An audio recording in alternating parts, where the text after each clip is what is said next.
할렐루야. 이 시간에는 개척교회 안 가는 이유, 이런 제목을 가지고 말씀드리겠습니다. 저희 교회에 개척을 준비하기 위해서 또 상담받으러 오시는 분들이 종종 계십니다. 그런데 너무나 이 지식이 없어서 참 제가 그런 분들을 만날 때마다 걱정이 되어지지요. 왜 요즘 기존 성도들이 기성교회도 거의 지금 줄어들고 있는 상황인데, 그럼에도 불구하고 그 사명감을 가지고 개척을 할 수밖에 없는 그러한 상황에 내몰리고 있는 실정입니다. 그런데 또 의외로 개척은 그렇게 쉽지가 않지요. 안 가는 이유에 대해서 내가 기본적인 것 여러분 한번 말씀드리겠습니다. 제일 먼저가 환경이 열악해서입니다. 환경이 열악해서 그래요. 내가 개척하려게 되면 그래도 사람 있는 곳에서 해야 되잖아요. 저기 도시나 시골이나 어촌에 가서 사람도 없는 데서 하고자 하는 분은 없지 않습니까? 그래도 사람이 있는 곳에 개척하기를 원하잖아요. 그러려면 그곳에 어떠한 이 교회를 짓지 못하더라도 상가라도 얻어서 해야 되지 않습니까? 그런데 상가도 돈이 없다 보니까 많은 분들이 시작할 때 상가 지하를 얻어서 하죠. 저도 그렇게 했습니다. 저도 지하 얻어서 시작을 했고, 지하에서 지상 올라가는 게 여러분 10년 걸렸고요. 또 이 상가에서 계속해서 목회하다가 20년 만에 이제 그 건축을 계획을 하게 되어진 거죠. 20년이 더 됐죠. 더 돼서 이렇게 교회 건축을 하게 되어졌죠. 그런데 처음에 교회 개척했을 때에 지하에서 했을 때에 열심히 기도하고 나가서 전도를 해서 사람들이 때로 들어오기도 하는데, 나가면서 마음 아픈 얘기를 하고 나갑니다. 이 교회 참 말씀은 좋은데 참 왜 이렇게 냄새가 나는지 몰라. 당연히 지하니까 냄새가 나나 봐요. 근데 나나 우리 집사람은 그건 모르겠거든요. 근데 나가면서 자기가 좋은 환경에 살다 보니까 아마 지하 특유의 그 냄새가 있었나 보지요.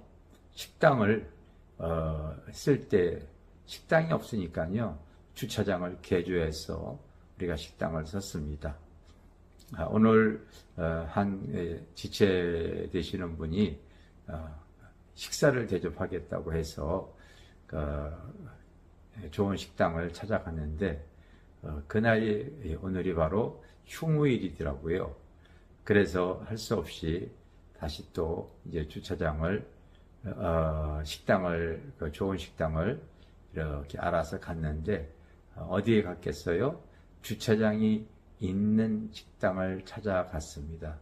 시내 번화한 곳에서 차를 가지고 가게 되어지면요, 제일 문제가 주차장이 있는 곳을 찾게 되어집니다. 그런데 여러분, 상가교회 같은 경우 주차장 없잖아요. 그러니 요즘 전 국민의 반이 차를 갖고 있는데, 여러분, 번화한 데 차 함부로 세울 수 있는 것이 아니지 않습니까? 저도 교회 차가 지금 4-5대가 이렇게 지금 있는데요, 수시로 바로 이렇게 이 범칙금 고지서가 날라옵니다. 조그만 이 주차할 수 없는 곳에 세우게 되어지면요, 여지없이 딱지가 날라와요. CCTV로 그거 다 촬영을 해가지고요, 여지없이 날라옵니다. 그러니 여러분, 이 차 하나 세울 수도 없고, 그리고 환경은 진짜 열악하고, 이러니 어디 가서 여러분 실제로 교회가 되어지겠습니까?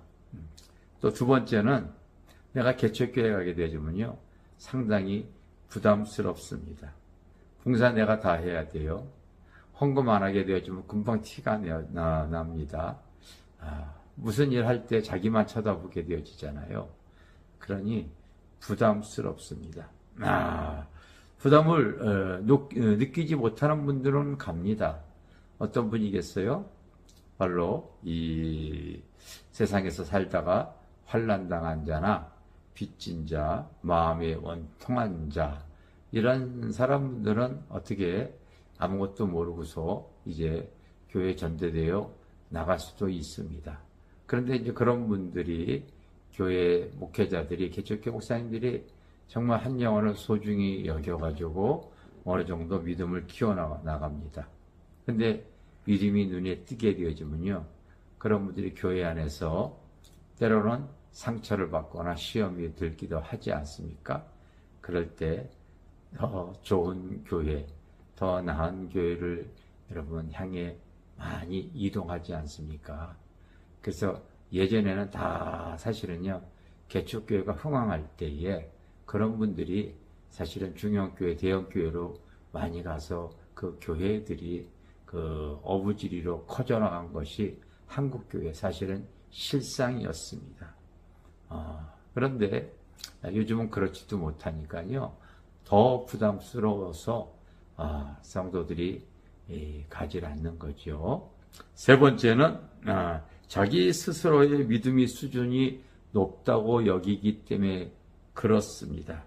그 이전에 내가 어느 정도 신앙생활 했던 분인데요, 자기가 다녔던 교회가 나름대로 그 목사님이 이름이 있는 분, 또 역사가 있었던 교회, 과거에 화려했던 이력을 갖고 있었던 그런 교회에 내가 신앙생활을 했다 하게 되면요, 나름대로 자기가 믿음이 스스로 높아져 있다고 착각을 하게 되어집니다.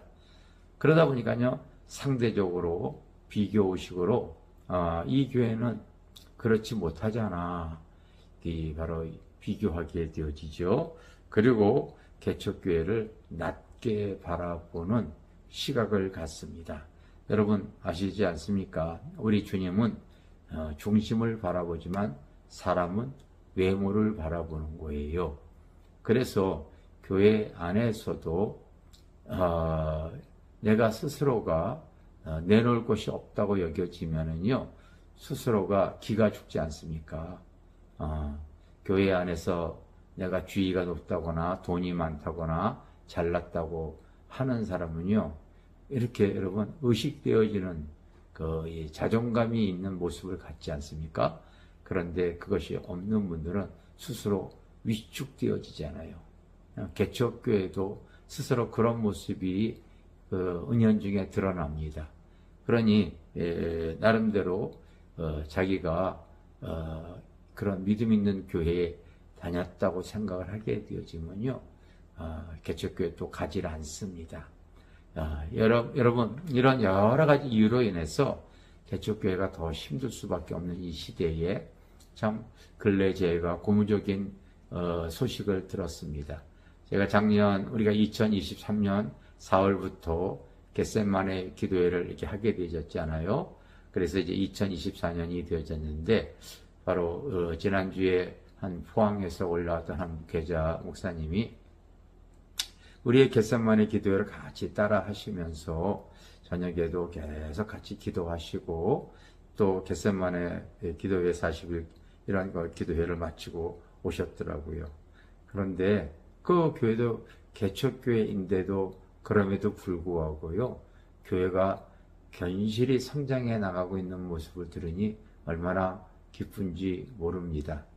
또 전라도 쪽에서도 교회를 시작했던 한 여성 목회자 있는데요, 참 시작하자마자 개척 멤버가 7명이나 붙어가지고요, 참 지금 열심히 잘 사역을 하는 모습을 듣고, 그분도 우리 겟세마네 기도회의 동지와 같은 그런 분인데, 그렇게 그런 얘기를 들을 때 마음이 흐뭇합니다.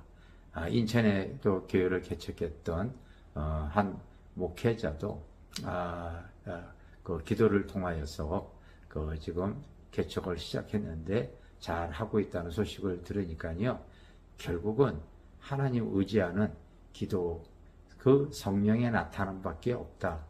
이것이 정답인 것 같습니다. 꼭 안 되어지는 건 아니지만 그것을 이길 수 있는 방법은 하나님을 의지하고 성령의 역사가 있다면은요, 요즘 시대에도 개척교회에 능히 하나님의 능력으로 이겨나갈 수 있을 줄 믿습니다. 할렐루야, 감사합니다.